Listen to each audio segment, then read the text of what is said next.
지금까지 투자하신 금액이 한 520억 정도? 친환경 전기차 대 롤스로이스. 둘 다 좀 전기차는 있으니까 롤스로이스.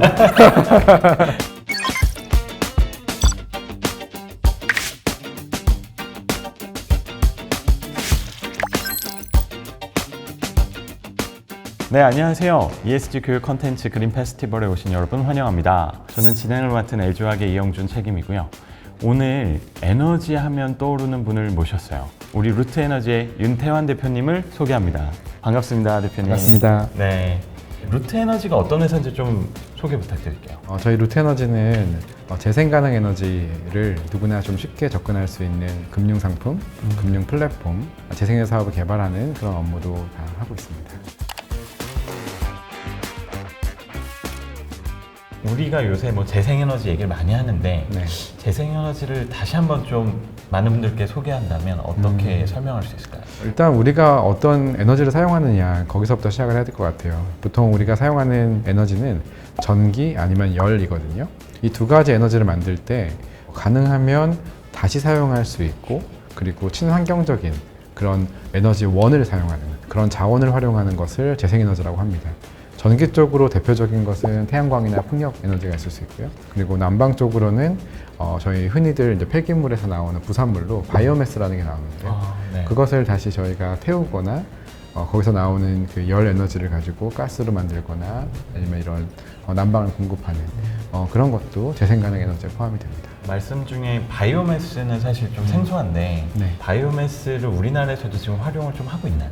대표적으로 서울 상암에 네. 저희 이제 하늘공원 이렇게 있지 않습니까? 네. 거기 이제 많은 폐기물들이 묻혀 있는데 폐기물에서 나오는 메탄가스를 활용해서 지역의 구역 난방을 하고 있거든요. 네. 그런 것도 하나의 저희 어떻게 보면 바이오매스 폐기물의 부산물이라고 볼 수 있습니다. 우리나라의 에너지 공급은 주로 어떤 방식으로 이루어지고 있죠? 중앙 집중형 에너지 시스템을 갖고 있는데요. 다시 말씀드리면 대규모의 발전소들이 많은 수요자 측의 송전망이나 아니면 LNG 관을 통해서 에너지를 전달하고 있는 체계인 거죠. 네. 덴마크나 독일 같은 유럽에서는 네. 대규모 발전소보다는 약간 중소규모의 발전소들이 그 수요처 인근에서 소비되는 경우가 많습니다. 커뮤니티 에너지라고 표현하는 경우도 있고요. 이렇게 분산 에너지라고 표현하는 경우도 있습니다. 최근에 국회에서 이제 분산 에너지 법이 통과가 되면서 이제 우리나라도 이제 중앙 집중형 시스템에서 서서히 이제 분산 에너지로 전환하는 그런 법적인 근거가 만들어지기 시작했습니다. 기술적인 장벽은 거의 없다. 다만 이제 이것이 아직 낯설기 때문에 지방정부와 중앙정부가 같이 힘을 합쳐서 해야 되고 많은 시민분들이 이 과정에서 동참해 주셔야 됩니다. 저는 이제 덴마크에 살았는데 제가 이제 풍력공학을 전공했었고 그때 다양한 사례들을 봤었는데 특히 그 코펜하겐에 이제 한 3km에서 5km 정도 떨어져 있는 그 거리에 미들그루덴이라는 그 풍력 단지가 있습니다. 굉장히 아름답게 한 20개 정도의 풍력 터빈이 바다에서 돌아가고 그 있거든요. 하얀색 터빈이요? 네, 그렇죠. 그 발전 단지 같은 경우는 절반은 덴마크의 국영기업 그리고 절반은 덴마크 코펜하겐에 있는 시민들이 직접 투자해서 만든 발전소입니다. 네. 저는 덴마크 사람들이 왜 이렇게 행복 지수가 높을까? 맞아요. 돈 벌면은 거의 절반 이상은 이제 세금으로 내는데 맞아요. 네. 왜 이렇게 다들 행복해하고 만족하고 살까? 다양한 사회 복지 정책도 있었지만 그런 재생가능 에너지에 투자를 한 다음에 벌어들이는 수익은 대부분 100% 소득공제가 됩니다. 세금을 거의 안 내는 거예요. 네. 그런 제도들도 있었고 네. 적어도 전체 사업비에서 20% 이상을 시민들이 투자를 해야 된다는 법도 있었습니다. 그에 앞서서 더 중요했던 건 시민의식이었습니다. 덴마크는 과학기술 정책에 대해서는 네. 수구의 민주주의라는 방식으로 의사결정을 합니다. 그러니까 대표적인 사례가 덴마크가 이제 설탕세라는 걸 갖고 있거든요. 네. 쉽게 말하면 우리 초코바나 네. 탄산음료수를 먹을 때 설탕이 들어간 만큼 세금을 더 부과합니다. 건강 때문에. 건강 때문이죠. 근데 그게 결정되기가 정부에서 그냥 일방적으로 결정한 게 아니라 6개월 동안 수구의 민주주의를 가졌는데 전국 국민 중에서 한 20분 정도를 무작위로 착출했어요. 이분들이 6개월 동안 매달 한 번씩 이 설탕세 도입 여부에 대한 찬반 토론을 합니다. 전문가들이 와서 강의를 하고요. 그 내용을 듣고 토론을 하고 마지막에는 공영방송에 나와서 다수결로 결정합니다. 모두가 보는 상황에서. 네. 그래서 설탕세 도입은 만장일치가 나왔던 사례였고 덴마크에서 맥주보다 물보다 요구르트보다 콜라가 제일 비쌉니다. 그런 식으로 시민들이 국민들의 공익을 위해서 의사를 결정하는 체계가 그런 신뢰가 쌓여있는 사회예요. 시민의식이 발달되어 있는 거죠. 저는 그런 선례를 보면서 이것이 어떻게 보면 우리나라가 가야 될 방향이다. 그래서 저는 그 성공 방정식을 우리나라에 도입하려고 사실 창업을 하게 된 겁니다. 저희가 정의하는 기후금융 플랫폼은 기후위기를 해결할 수 있는 솔루션에 국민들 누구나 쉽게 참여할 수 있고 안정적인 소득을 얻어갈 수 있는 그런 플랫폼이다. 기후금융 플랫폼 안에 재생가능 에너지도 있고 실제로 온실가스를 감축할 수 있는 사업들이 주요 포트폴리오고요. 온실가스를 증가시키는 건 전혀 들어올 수 없습니다. 그럼요. 일반 시민들이 지금 그 플랫폼을 활용하는 숫자는 어느 정도 되나요? 액티브 유저가 한 14,000명 정도 되시고요. 지금까지 투자하신 금액이 한 520억 정도? 대표님도 당연히 이제 투자를 하고 계실 텐데 그럼요. 수익률이 괜찮으신가요? 평균 최소 10에서 한 15% 사이의 수익률을 갖고 있으니까 세금을 떼고 나서도 이제 다 10% 이상대의 수익을 올리고 있습니다. 다양한 시설을 지었던 것 중에 가장 기억에 남는 경험이 있으시면 좀 공유 좀 해주세요. 추진했던 사례 중에 대표적인 사업이 태백의 가덕산풍력이라는 사업인데요. 그 강원도 태백은 예로부터 그 광산이 유명한 곳이었어요. 근데 석탄이 이제 채굴이 이제 멈추고 많은 분들이 이제 생업을 할 때 더 이상 이제 화석연료 쪽에 의존하지 않는 그런 삶을 살고 계시죠.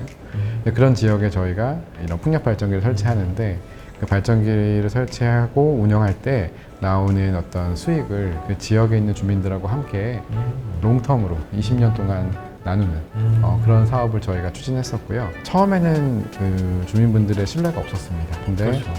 막상 2년 정도 한번 운영을 하고 안정적인 또 소득이 또 주민들에게 주어지다 보니까 생각보다 소음도 괜찮고 안전하고 미관상으로도 괜찮은데 더군다나 매달 용돈을 주는 겁니다. 그렇게 첫 번째 사업을 할 때는 주민들한테 그런 동의를 받고 사업을 추진하기까지 거의 26개월이 걸렸어요. 설득하는군요. 네. 근데 저희가 한번 그렇게 힘들게 해서 2년 이상 운영하면서 안정적인 수익도 드리고 신뢰를 쌓다 보니까 두 번째 사업을 할 때에는 불과 그 동의를 받는데 4개월이 안 걸렸어요.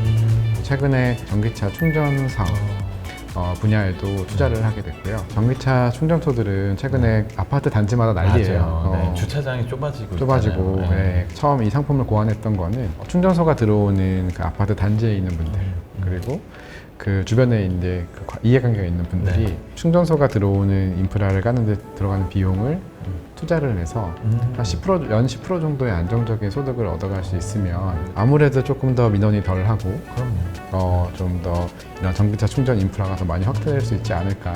근데 벌써 4차례, 5차례 이상을 했는데 다 완판이 됐고요. 완판 되기 전에 좀 연락 주셨어요. 그분들이 그런 좋은 경험을 했기 때문에 아마 대표님한테 또 안 짓냐고 얘기할 것 같은데요. 맞습니다. 지금은 핀피 Please in my front yard라는 그 앞자리를 딴 건데요. 핀피 현상이 실제로 벌어지고 있고요. 주민들이 주도해서 발전소를 만들어보고 싶다고 하는 의뢰가 많이 들어오고 있고 그게 저는 님비에서 핀피를 바꾸는 가장 중요한 성과들인 것 같아요. 그래서 그런 사례가 서서히 우리나라에 만들어지고 있고 재생에너지가 오히려 기회가 되고 그래서 우리 마을에 아니면 우리 지역에 어떤 새로운 일자리와 아니면 새로운 어떤 경제 활성화를 위한 좋은 수단이 되는 거죠. 그래서 많은 지역들이 재생에너지를 통해서 실제로 큰 혜택을 누리고 있습니다. 진짜 에너지 시민이 될 수 있는 좋은 방법이 있으면 좀 소개 좀 해주세요. 저는 이제 여러 가지 시도를 하고 있는데 뭐 자동차를 어쩔 수 없이 이용할 때에는 뭐 전기차를 자가용으로 활용한다던가 아니면 저희 아파트 베란다에는 꼭 태양광을 설치를 해서 제가 집에서 사용하는 에너지를 재생에너지를 바꾼다던가 아니면 제가 갖고 있는 자산을 이제 재생에너지 쪽에 투자를 해서 거기서 안정적인 소득을 얻고 온실가스를 줄인다던가 어떤 일상생활에서 조금 더 임팩트 있는 활동들을 한 단계 더 올려가고 있거든요. 대표님 아파트에도 베란다에 이제 패널을 설치하셨다고 했는데 그 설치는 그냥 원하면 아무나 할 수 있는 건가요? 적절한 베란다의 안전 기준만 충족이 되면 누구나 설치할 수 있고 저기서 생산된 전기를 바로 사용할 수 있습니다. 다만 이제 베란다가 북향이거나 햇빛이 오는 반대 방향에 있거나 그늘이 지는 경우는 사실 좀 어렵고요.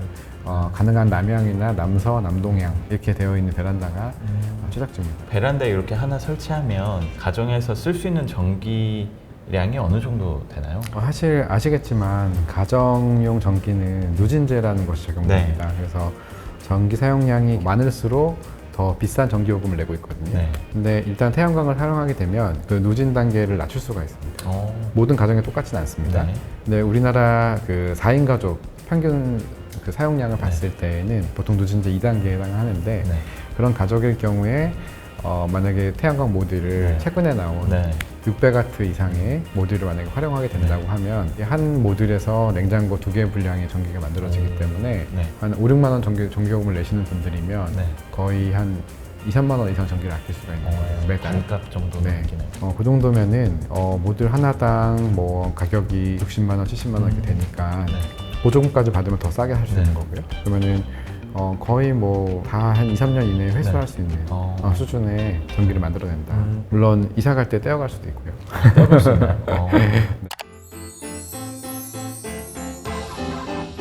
첫 번째 질문은 풍력발전소 바람개비에서 1박 2일 살기 대 태양광 내리쬐는 패널 앞에서 1박 2일 살기. 저는 전자. 풍력 터빈 풍력발전소. 옆에서. 거기가 조금 더 시원할 것 같아서요. 시원하기도 하고요. 네. 여름이라면 풍력발전소 옆에, 겨울이면 태양광 발전소. 결국 둘 다 하겠다. 네, 맞습니다. 두 번째 질문은 네. 차를 한 대 선물 받는다면 친환경 전기차 대 롤스로이스. 고민이네. 저는 당연히 전기차를 선택할 것 같아요. 네. 진짜로요? 아니요, 둘 다 좀 전기차는 있으니까 롤스로이스.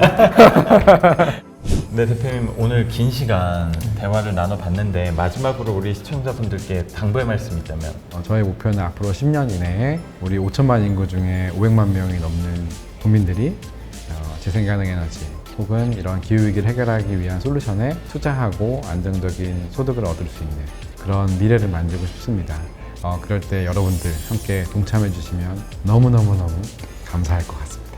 저도 오늘 이야기를 나누면서 사실 에너지 문해력이 조금은 올라간 것 같아요. 네, 여러분들도 좀 그런 시간이었길 바라고 저희는 또 많은 ESG 컨텐츠로 다시 찾아올 테니까 네. 많이 기대해 주시고 대표님 오늘 수고 많으셨습니다. 너무 감사합니다. 영광입니다. 네, 대표님 함께 인사드릴까요? 네.